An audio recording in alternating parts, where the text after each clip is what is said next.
بسم اللہ الرحمن الرحیم۔ السلام علیکم ورحمۃ اللہ وبرکاتہ۔ بخت نصر بادشاہ کا عبرت انگیز واقعہ۔ بخت نصر بادشاہ ابتدا میں نہایت نیک بخت اور صالح تھا۔ حضرت زکریا و یحییٰ علیہ السلام کی نہایت اطاعت کرتا تھا۔ اتفاقاً اس نے ایک عورت سے نکاح کیا جس کے ہمراہ ایک لڑکی نہایت حسینہ اور جمیلہ پہلے شوہر سے تھی۔ جب وہ لڑکی سن بلوغ کو پہنچی تو بادشاہ اس کی بہار حسن دیکھ کر فدا اور دیوانہ ہو گیا۔ اس کی ماں کو پیغام دیا۔ وہ بہت خوش ہوئی مگر دل میں اندیشہ کیا کہ بادشاہ پیغمبروں کا مطیع فرمان ہے اور نکاح اللہ کے پیغمبروں کی شریعت کے خلاف ہے، وہ کیوں اس کام کی اجازت دیں گے؟ اس لیے بادشاہ سے کہا کہ تم اس کا مہر ادا نہ کر سکو گے۔ اس نے دریافت کیا کہ کتنا مہر ہے؟ جو کچھ کہو میں دوں گا۔ عورت نے کہا اس کا مہر تمہارے دونوں پیغمبروں کا سر ہے، اگر تم یہ مہر ادا کر سکتے ہو تو لڑکی حاضر ہے ورنہ اس کا نام مت لو۔ بادشاہ نے کہا کہ یہ پیغمبر ہمارے دشمن نہیں بلکہ ہمارے خیرخواہ اور دعاگو ہے، ان کو بے جرم گناہ قتل کرنا ظلم عظیم ہے، اس کے سوا کچھ مانگو، جو مہر کہو مجھے منظور ہے۔ اس نے کہا اس کے سوا کوئی مہر نہیں ہے۔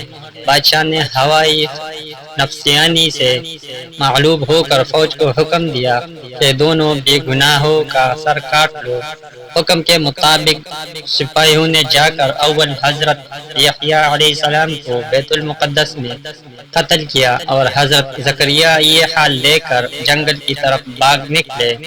فوج پیچھے ہوئی اور شیطان نے ان کی رہنمائی کی۔ جب سپاہیوں نے گھیر لیا تو حضرت زکریا علیہ السلام نے ایک درخت سے التجا کی کہ مجھ کو اس وقت پناہ دے۔ وہ درخت پھٹ گیا، یہ اس کے اندر سما گئے اور پھر بند ہو گیا، لیکن قدر کپڑا باہر رہ گیا۔ فوج متاثر ہوئی کہ کہاں عائب ہو گئے۔ شیطان نے نشانی دی کہ اس درخت کے اندر ہے اور یہ کپڑا ان کے موجود ہونے کی علامت ہے۔ پھر شیطان نے آرا کی ترکیب بتلائی، درخت چیرا گیا۔ جب نوبت آرا کی سر تک پہنچی تو حضرت یحییٰ علیہ السلام نے سسکی بری۔ حکم الہی نازل ہوا، اگر اف کرو گے تو پیغمبری سے خارج کر دیا جاؤ گے۔ تم نے آئے سے کیوں پناہ مانگی؟ اگر ہم سے التجا کرتے تو کیا ہم پناہ نہیں دے سکتے تھے؟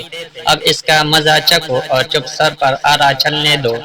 عرض یہ کہ سر سے پاؤں تک جسم چیرا گیا اور حضرت زکریا علیہ السلام نے دم نہ مارا۔ جب دونوں پیغمبر اس بے دردی سے قتل ہوئے تو عذاب الہی نازل ہوا، دن تاریک ہو گیا۔